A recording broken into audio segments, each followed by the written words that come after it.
Distraction is a big. Well, distraction is an interesting topic. Distraction. Because to be distracted, you need to be distracted from something. And I think, like, a lot of people think, like, I've got to, stop distracting myself, I've got to put distractions aside. It's like, but what are you, like, you need to specify what you're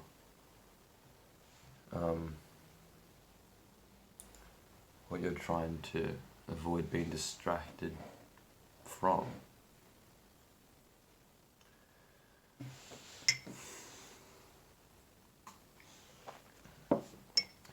It's like, how many things are distractions? Because, you could be distracted, like, one thing after the next. Like, for an example, you could be like, okay, I've got an essay to do. I've got to do this essay for school. So I'm going to put away distractions, I'm going to put away my phone, I'm going to turn off the TV, I'm going to, I'm not going to get heaps of food and eat that, I don't need the food, I'm just going to be me and the computer, I'm going to be typing on me, pen and paper, just going to write my essay, right? Block out the distractions. So there's that. But then you've got to, like, ask yourself, well, what are you doing in life? What are you doing in life? So you may be like, well, I'm doing this essay, right? This is the thing I'm focusing on. And then you ask yourself, why am I focusing on this? I'm focusing on this because, I want to succeed in school or whatever. And then you ask yourself, well, why do I want to succeed in school? And, people might say, well, I want to succeed in school so I can get the job that I want. And why do you want the job that you want? Because it's something that I enjoy doing, and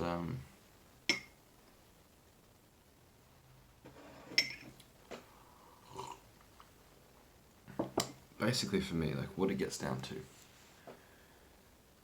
is about, distraction and, well, what are you doing in life? These things are tied together. And you have to be kind of vigilant and on watch on yourself, because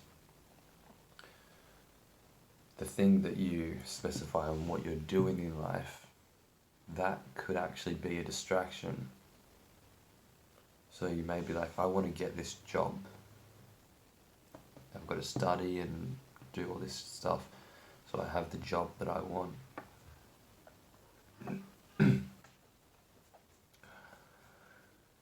But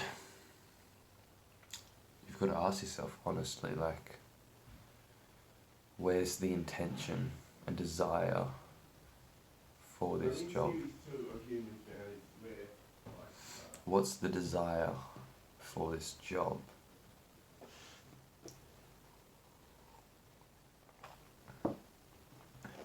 And is it just another distraction from what you actually want, but are scared to go after?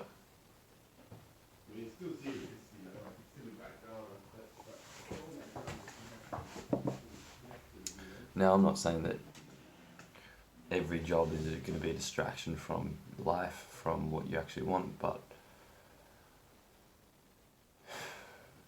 for me, I just see that, like, we're all the same, really, Like, this life within me is the same life within everybody else.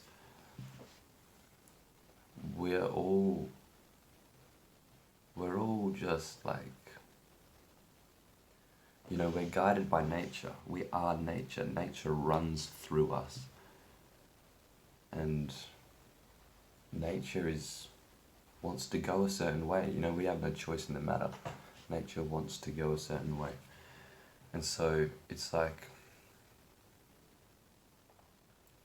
what I want, what I truly want deep down, it seems to me, is the exact same thing that everybody wants deep down. And that's happiness.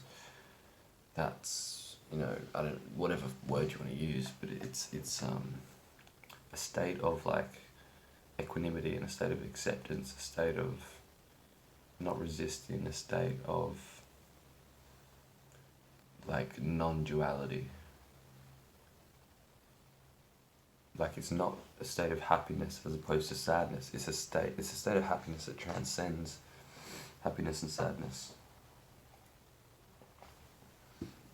It's like an unconditional happiness, you know, but you know, we've already got a word for happiness. It doesn't really. Anyway.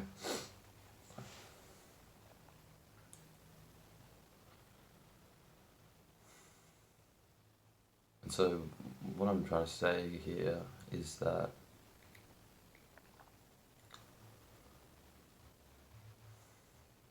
we're all the same, really, and like, are your desires rooted in separation? Wanting to be better than others and fearing that you're not good enough compared to others.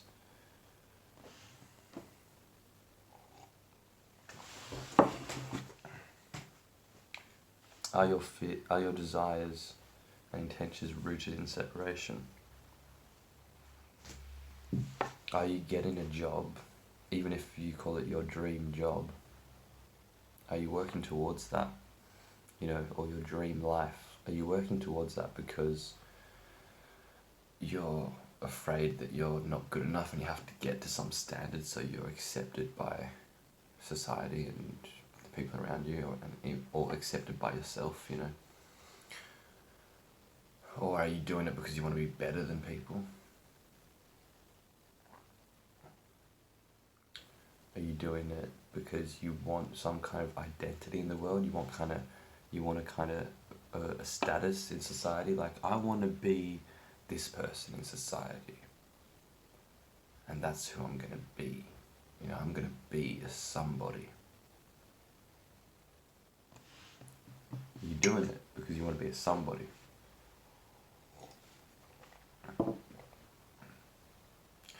You know, and there's like, the thing is that you're free to do what you want, you know, you're free to do what you want, but you've got to understand that,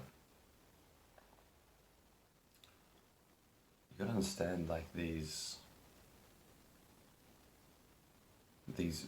pressure that you've been brainwashed and conditioned with.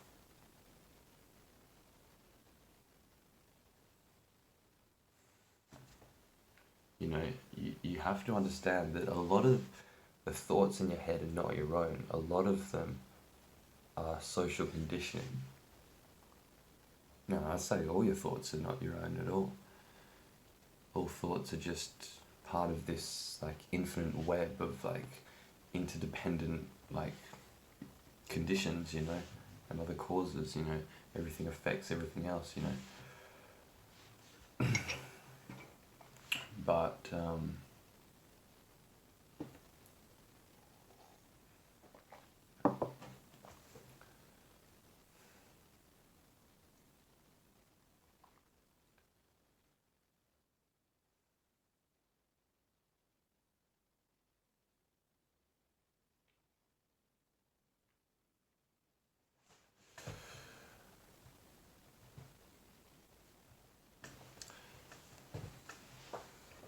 yeah, just you gotta, I think, question like, am I doing this thing because I want to do it? Or am I doing this thing because I've been conditioned that way? I've been conditioned to want this thing, and it's actually going against my nature to do this.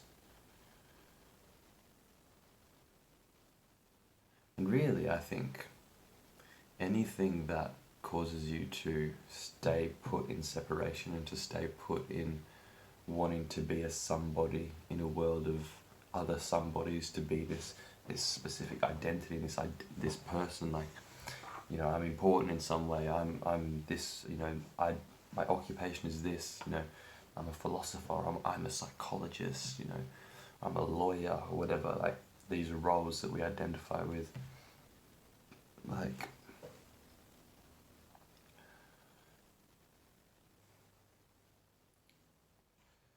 Like, that's really what it comes down to, like,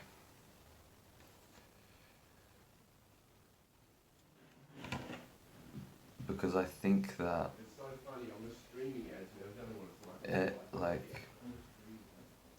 like I said, we're all the same thing. Like, nature's running through us all. That's who we really are. We're just nature. We're life itself. And there is no separation, you know, when you look into somebody else's eyes, the thing that is looking out of their eyes is the exact same thing that is within you that's looking out of your eyes, you know. It's just life looking at itself, life looking at itself. It's the same consciousness, same life, whatever. And so I think life just wants to play with itself. Life just wants to interact with itself. And so there are consequences if you want to pretend that you're separate from life and that you're a separate entity, that you're different from other people and that you're somebody in a world of other somebodies.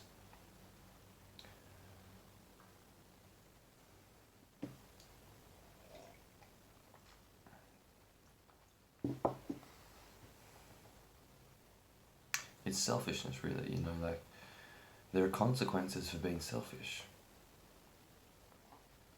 But, you know, if you want to play that game, you have the freedom to play it. You have the freedom to play the game of being somebody, like, there's a freedom there, but the thing is that nature will want to be guiding you back to its natural state, which is a state of, you know, openness and oneness.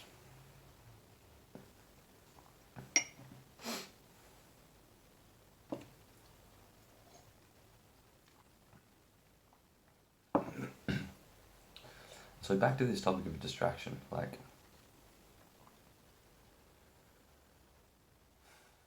for me,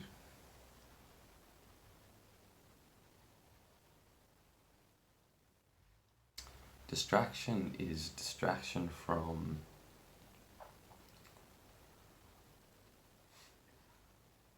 knowing who I am,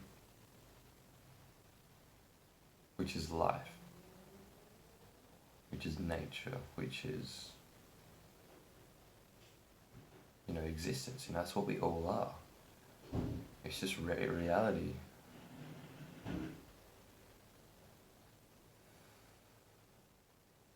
And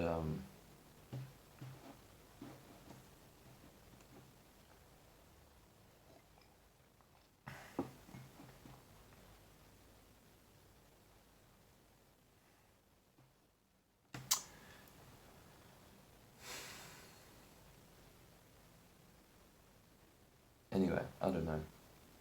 Basically,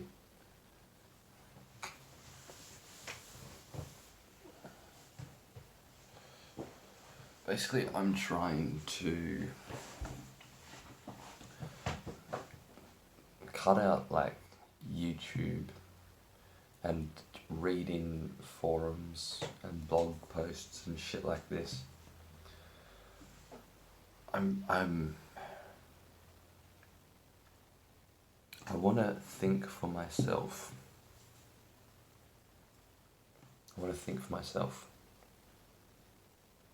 I don't want to keep projecting my second-hand knowledge onto the world and onto myself.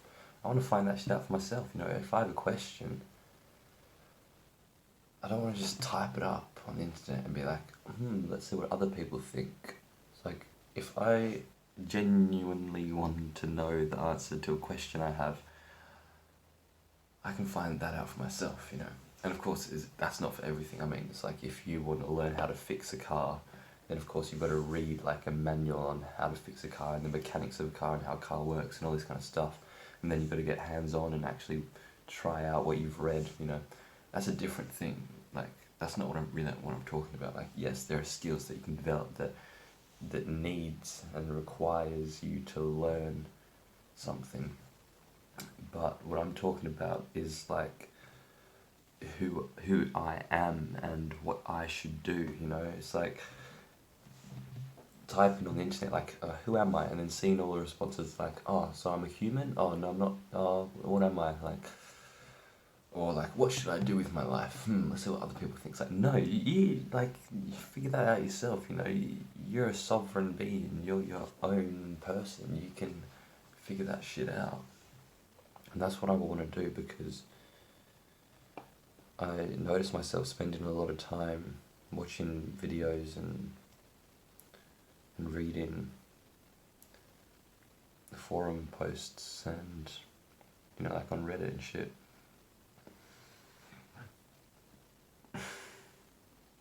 And it's you know, it's this whole like social structure that we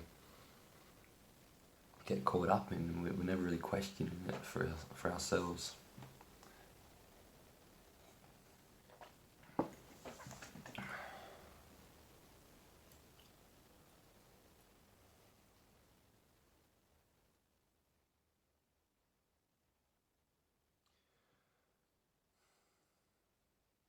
And so there's another thing for me, like,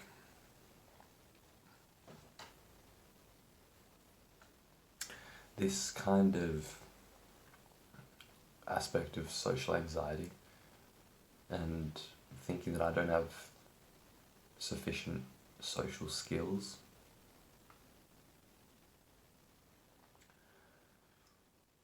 And so, you know, as you do, type up on the internet, how to overcome social anxiety. What is social anxiety? What causes social anxiety? What do I do about this? You know, how do I get better at socializing? Asking all these questions, it's like, you don't need that, because the answer is within yourself. And it's just that you have to look, you see. Asking these questions like, how do I overcome social anxiety? How do I get better at socializing? That's actually an avoidance to improve in your social life or whatever. It's actually an avoidance, because if you actually did the work to improve your social skills, then you have to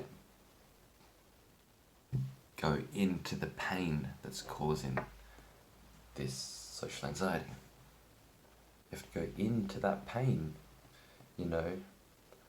There's a belief that's running in you constantly about who you are in relation to other people. And it's a negative one. It's like, I am not good enough in relation to other people. I'm inadequate. I'm not doing enough in relation to other people. You know, all this kind of shit, like, I'm worthless and all this kind of stuff. And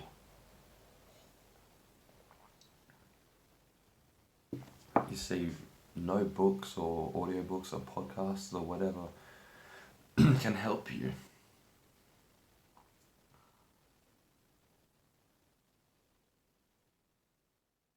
The only thing that's external from you that can help you is something that says, think for yourself, go into this for yourself. You know, you have to do this yourself. It's not an easy task, because there is pain there. See, the only person that can make your life better is you. No one's going to do it for you. And we think that that's going to happen. We think we can just sit back and maybe we'll gain enough knowledge by reading and listening, so we can, you know, we'll have all the right knowledge so we can improve ourselves and be better.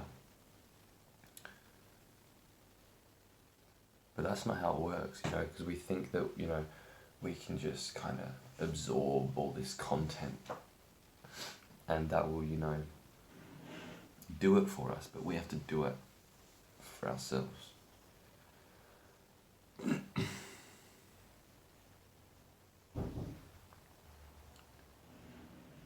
like,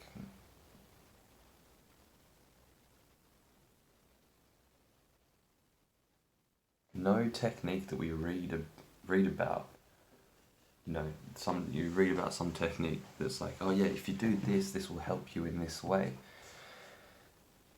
Well, it doesn't, because you need to decide yourself why.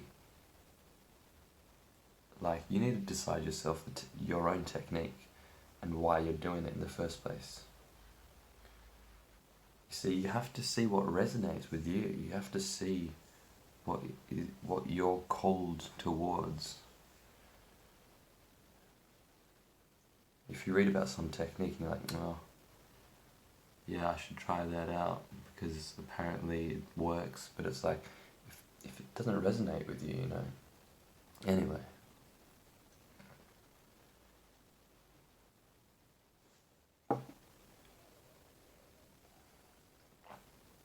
So anyway, like,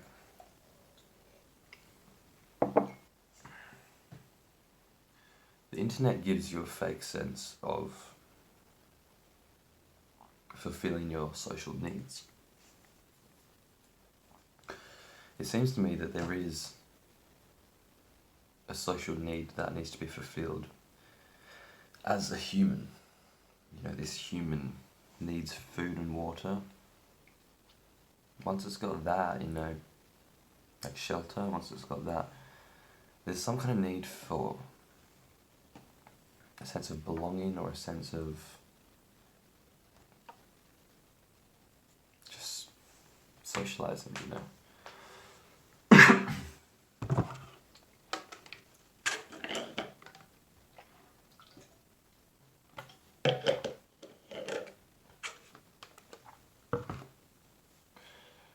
So, the internet kind of gives you a false sense of a social life.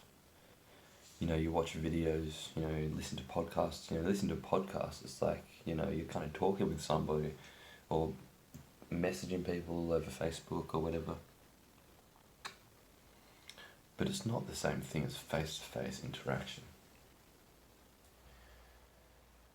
And so what I'm trying to do is, I suppose, like, detox myself from this kind of fake sense of socializing.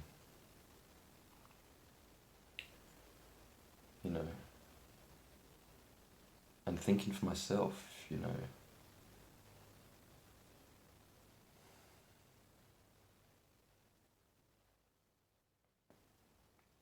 Because it's like, if I cut out YouTube and, like, if I cut out all these, if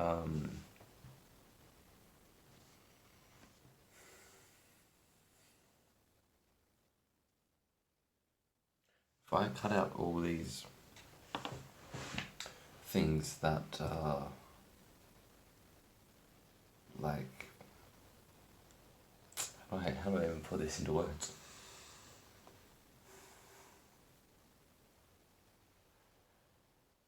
Like, if I cut out everything that contains human knowledge and concepts and ideas, then there's nothing else for me to do but to go out and actually socialise with, real people face to face. In terms of this socialising thing. What I mean by, like, things that contain human knowledge and ideas and stuff is like books. You read books. That's some other person's concepts and ideas, or you watch a YouTube video. Someone's explaining some shit. It's this, like, it's this person that's just not actually even there. And that's what I want to get away from. I don't want to, like,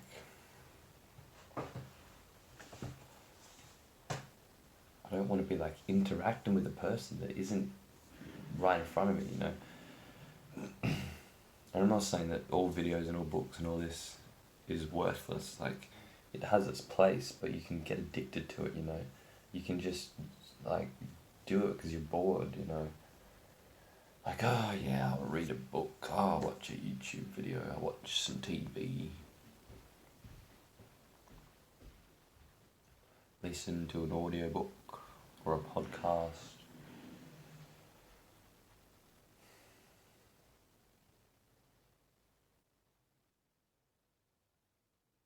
You know, and it's this fear of being alone.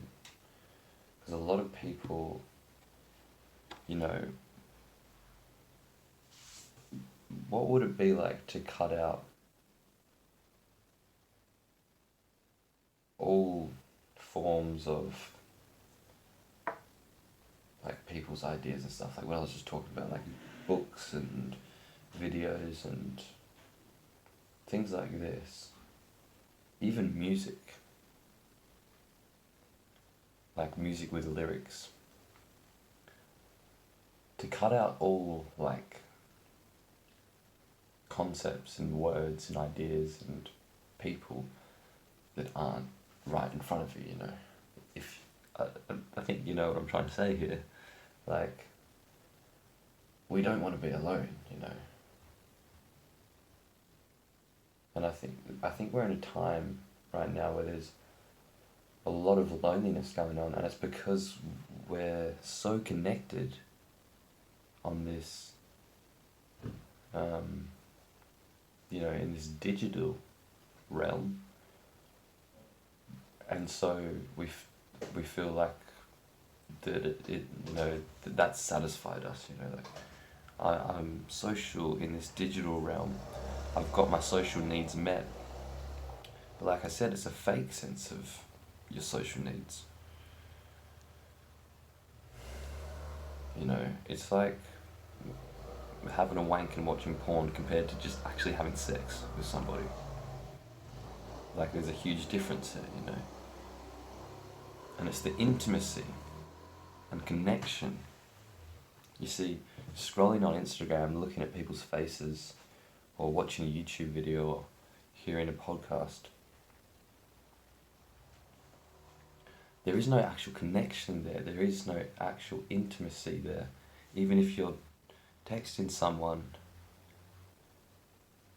there still is no intimacy. It's just words. It's just like this dead husk of a word. There's no intimacy there. There's no connection there, and that's what we're actually. That's what we want. That's what we need. But you know, it's kind of like our brain is kind of like it tricks us. It's kind of like, oh yeah, I've got my social needs met. It's all good, but actually, no, we haven't.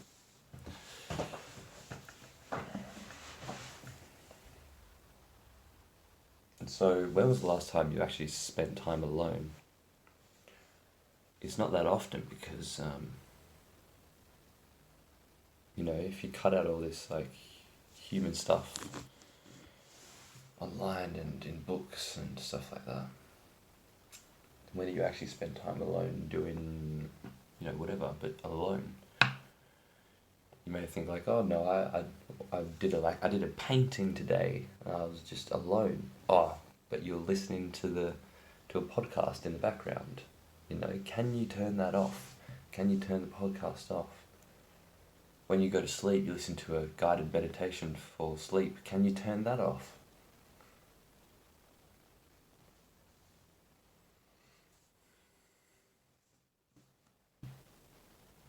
Oh, you're a bit bored, I'm going to read a book. Can you just not read that book, you know? And I'm not saying never read a book or never listen to a podcast or anything like this. I'm just saying that, like, we're addicted and we need to cut that shit out, you know? We rely on it, we're dependent on it. And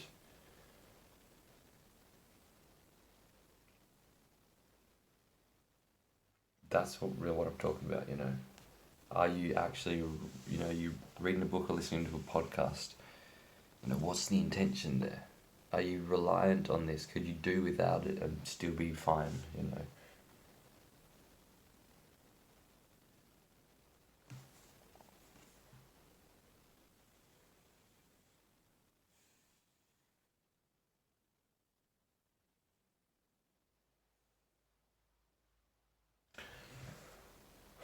See, a lot of us see like hundreds or thousands of human faces a day, but it's just on a screen. It's just pixels. You know, we're scrolling on Instagram, we're scrolling YouTube. There's so many thumbnails with people's faces in them. And there's a certain amount of dopamine that gets released when we look at human faces, because it's like, you know, there's a certain enjoyment that you get from socializing, and this is how our biology is wired. When we see somebody's face that looks open and happy, then there's a dopamine hit there, and you know, we're addicted to people's faces.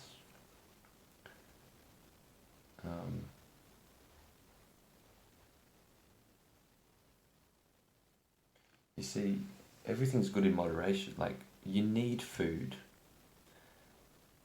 and you need social interaction, but if you have too much of it, it's not a good thing. And the reason that you're having too much of it is because of some underlying condition.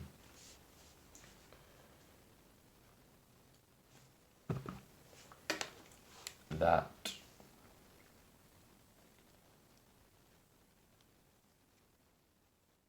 is somehow rooted in inadequacy.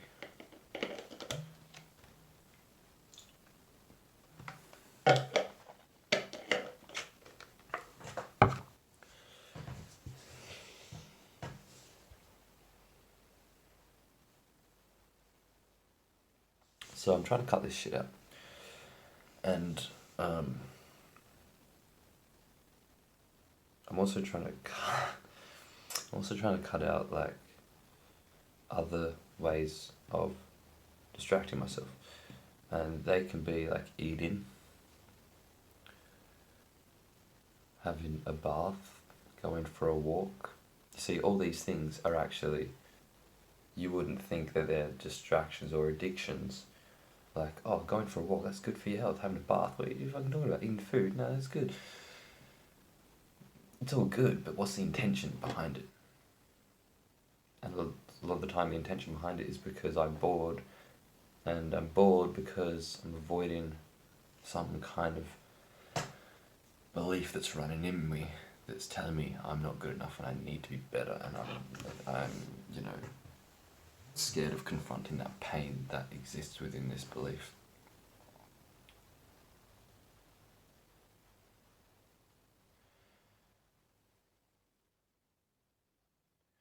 And so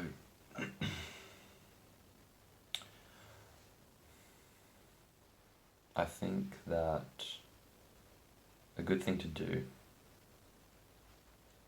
you know, because like I spend a lot of my time in other people's concepts and shit, that it's online or in books or whatever else. And when I put that all aside, it's like, what do I actually do now? What do I actually do, you know? What is there for me to do? And it's important not to distract yourself on other things. Like, again, like, also, I have like things that I am passionate about, like making videos and making music, but I don't always 24/7 have that desire to do that, you know. So for me to go like, oh, I'm bored, I guess I'll play some music or write a song or whatever. That, you know, the intention behind that is that I'm bored, and because I'm bored because I'm avoiding something. So when you, like, what do you do when you don't have an actual genuine desire to do anything? The only desires that exist within you is coming from inadequacy and boredom. What do you do when you stop distracting yourself and avoiding yourself? Well, there's not much you can do, except nothing. You do nothing. This is what I've come to conclude. And making this video, part of it is a distraction. And I need to fucking block that shit out as well. See, I'm talking to myself, you know, because there's some kind of craving within me that wants to talk, that wants to communicate, and there's some kind of avoidance within me that's avoiding just being by myself. So I'm like, you know, this really, making this video is no different to watching a video or reading a book. So this is something that I need to stop doing as well. And of course, not always. Sometimes there is a genuine desire that is rooted in goodness. That is the intention for making this video, but a lot of the times making a video like this is just another distraction, another way to avoid myself. So I need to be wary of that. You know, there's a lot of things that I use to avoid myself. This can be one of them. So anyway, what I've found to be beneficial, even though I don't do it a whole lot, but I want to more, is that when I'm feeling like I don't know what to do or boredom sets in, just sit down and do nothing. Nothing. Don't sit down and meditate. Do nothing. Nothing you need to do. Just sit still. That's all you do. That's all you do. And of course, there are going to be so many fucking thoughts and feelings that come in, and that's the point. Because that's what you've been running away from.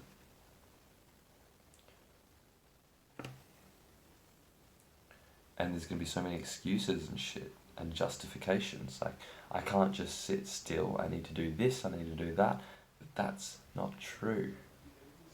Those are justifications and excuses because you're afraid to face that pain. The pain that fucking runs your life.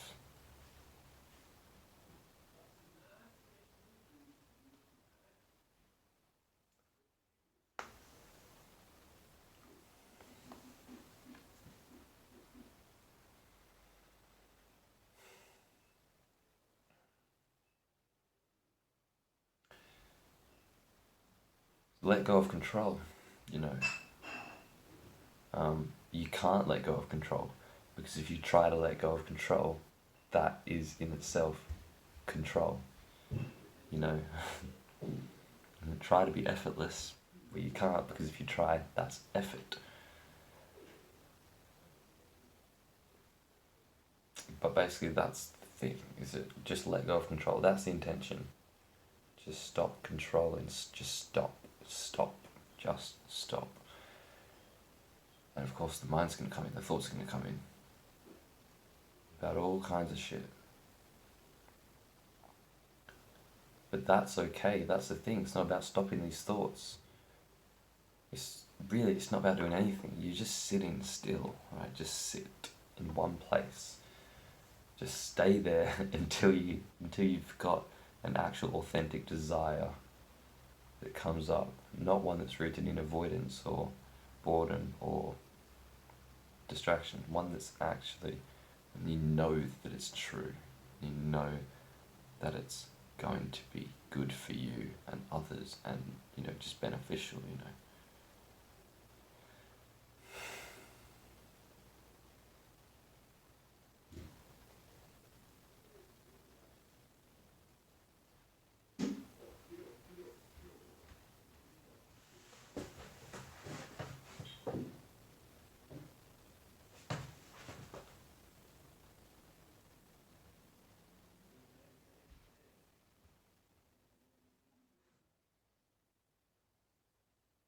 So yeah, this is the point, is that pain is going to come up, and that's the whole point of just sitting still and not doing anything, because that's what we're avoiding when we're constantly going from one thing to the next, thinking that we have to do things and all this, and there's a pain that's driving that, the pain that's driving this. Anyway, like, yeah, so this intention to kind of stop with the, YouTube videos and books and stuff like this intention to just think for myself, it came about from my frustration and my discontent in regards to socializing, being authentic, being authentic with people and being authentic about what I want in my life.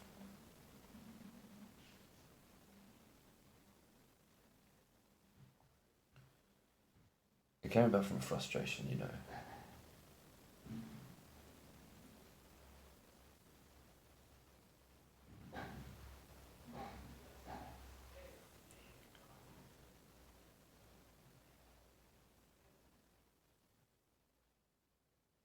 And I realized that, like, if I want to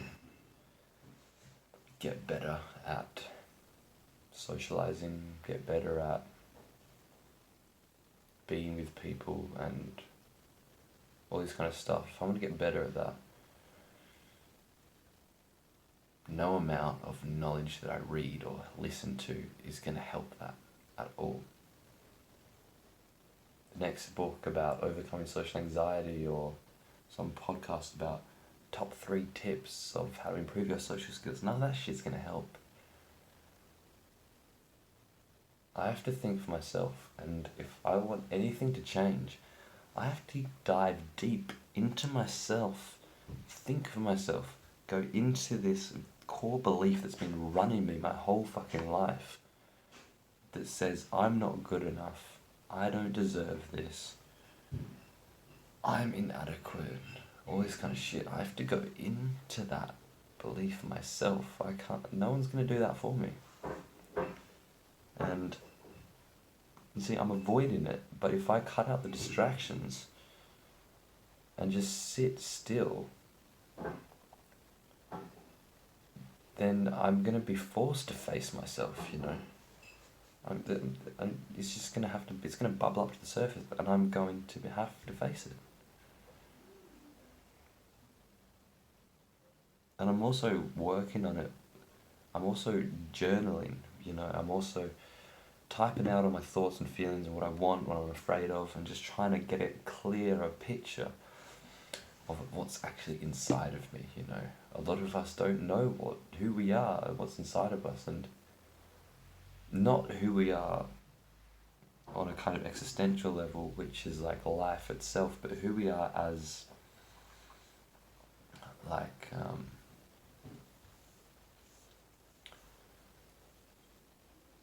our personality or whatever.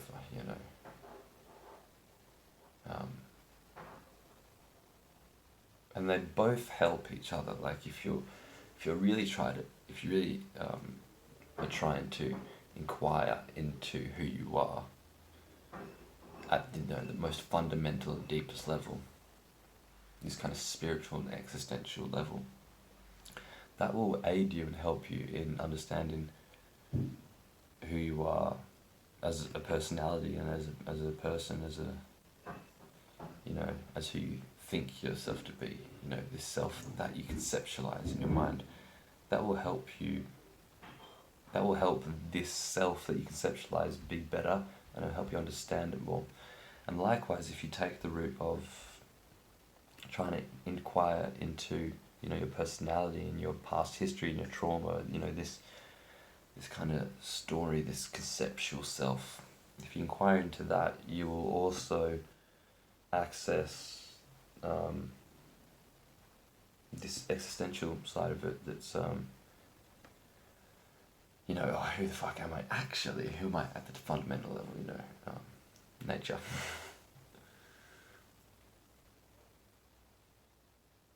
But anyway,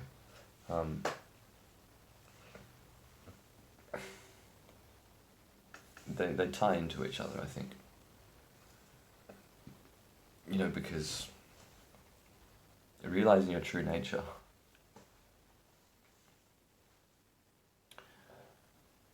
requires you to relinquish all your beliefs. And you can meditate for hours on end, trying to become enlightened, trying to relinquish all your beliefs, but sometimes it's just not really enough, it seems like.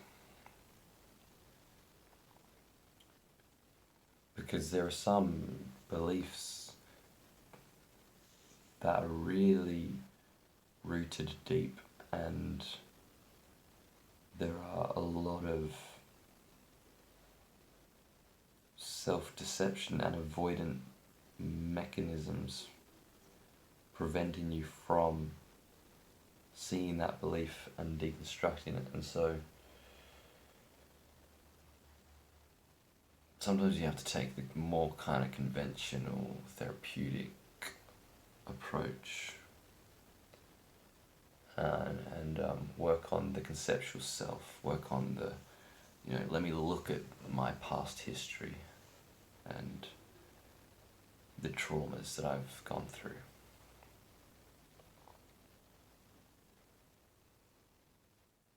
So anyway, yeah, belief is really what it comes down to.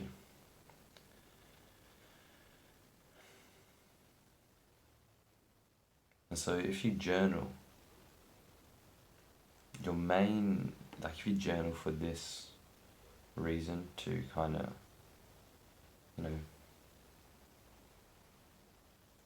be better, feel better, the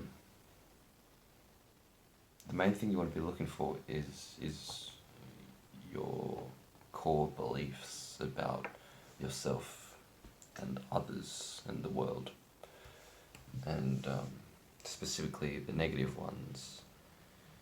For example, I'm not good enough, I don't deserve to be loved, these kinds of things. Because you have to see that they're not true. Ultimately, no belief is true.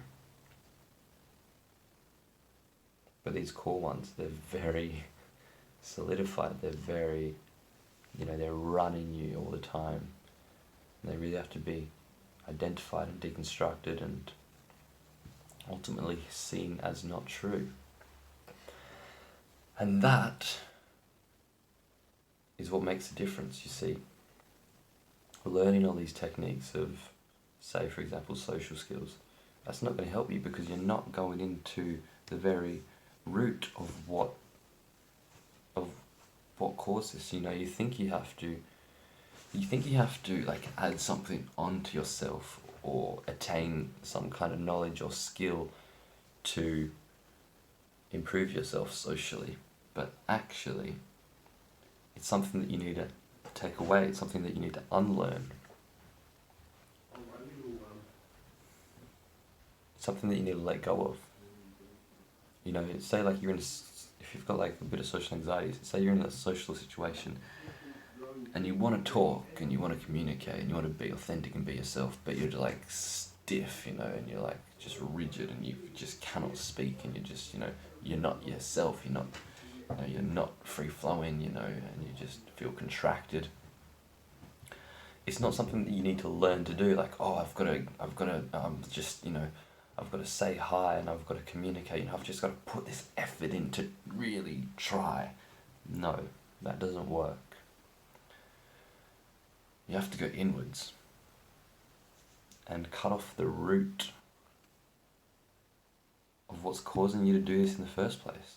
Because your natural state is authenticity, your natural state is openness and acceptance, and your natural state is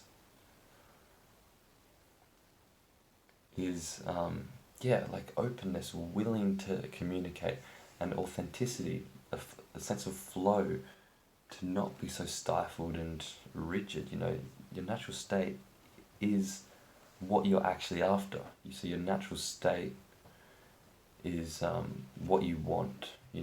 What you want is to be this like free-flowing, authentic person.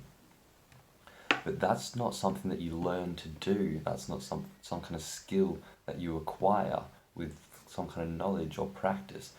That's not it. authenticity is your natural state. You already have it. You don't need to learn it. You don't need to learn any skills. You don't need to acquire any knowledge to be authentic and natural and open with people. You need to unlearn what you believe about yourself and other people. You see, overcoming social anxiety is not a constructive process. It's destructive. It's deconstructive. You're removing the beliefs in which hold you back. You're removing the beliefs about yourself and other people, and your perceptions about yourself and other people, and your assumptions about yourself and other people that are overlaid on top of your authenticity.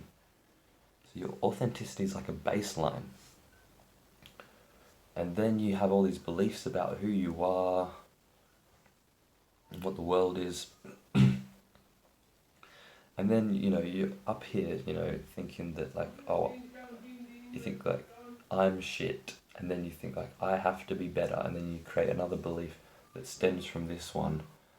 That's I've got to learn some skills and I've got to acquire something to get better. But no. Nothing you need to add on here. You need to take this away, get back to that baseline, because your baseline is free-flowing and authentic anyway.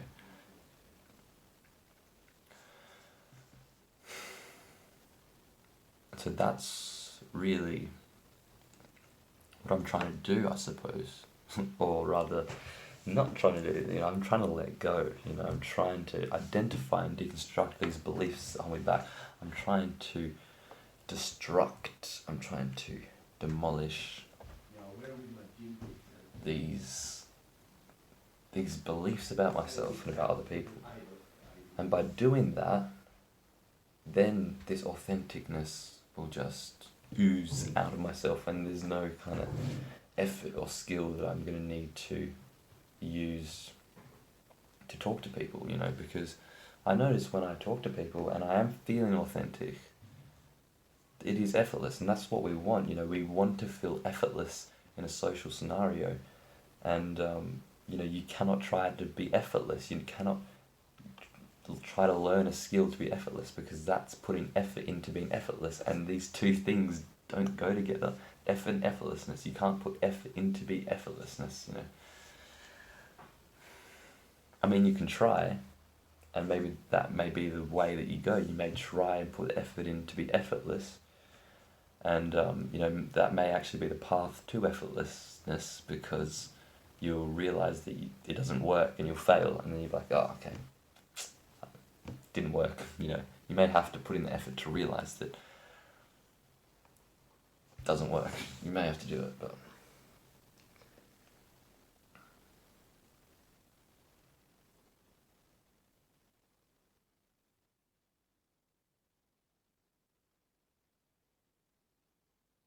so anyway, there's my video.